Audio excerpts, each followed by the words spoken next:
हे मेघनाद, सुन, यह संसार केवल शक्ति और पराक्रम से नहीं चलता, यह मर्यादा और धर्म से भी बंधा है। पुरुष चाहे कितना भी बलशाली क्यों ना हो, यदि वह मर्यादाओं का पालन न करे तो उसका पतन निश्चित है। इसीलिए मैं तुझसे कहता हूं, पत्नी की बहन से सदा दूर रहना, क्योंकि यह मार्ग केवल विनाश की ओर ले जाता है। धर्मशास्त्रों ने स्पष्ट कहा है कि प्रत्येक संबंध की एक मर्यादा होती है। पति और पत्नी का बंधन सबसे पवित्र है और पत्नी की बहन उस बंधन से जुड़ा हुआ संबंध है। उसका स्थान पुत्रवधू, पुत्री या बहन के समान माना गया है।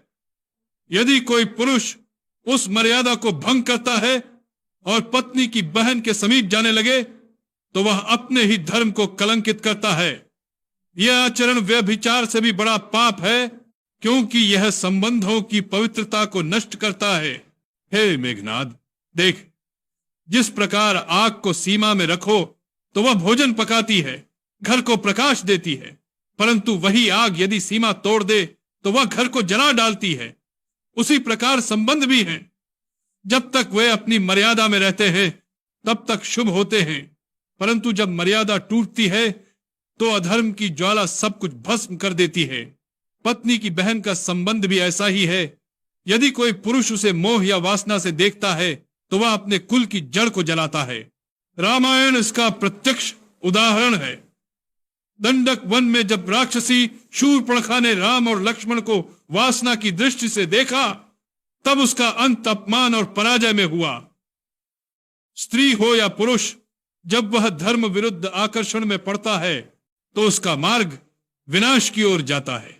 यदि पत्नी की बहन जैसी मर्यादा वाली स्त्री को कोई पुरुष अपने मोह का विषय बना ले तो वह उसी शूर्पणखा की भांति अपमानित होता है और उसका कुल कलंकित होता है।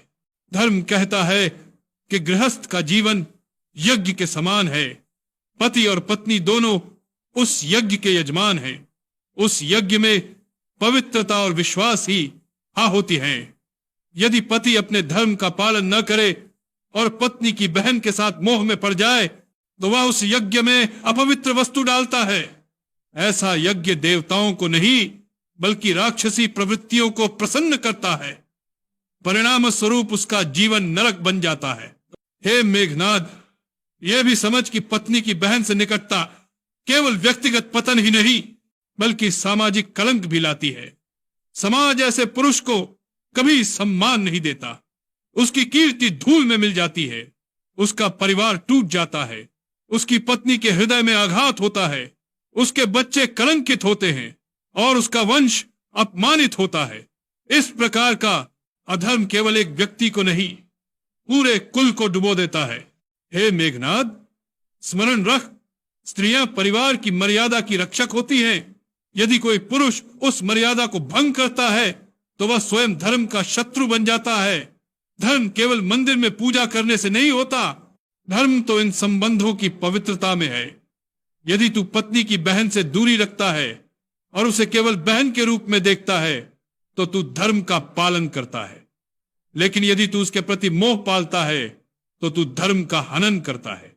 रावण का यह उपदेश है कि व्यभिचार चाहे किसी के साथ भी हो वह विनाशकारी है, परंतु पत्नी की बहन के साथ अधर्म का विचार भी सबसे बड़ा पाप है।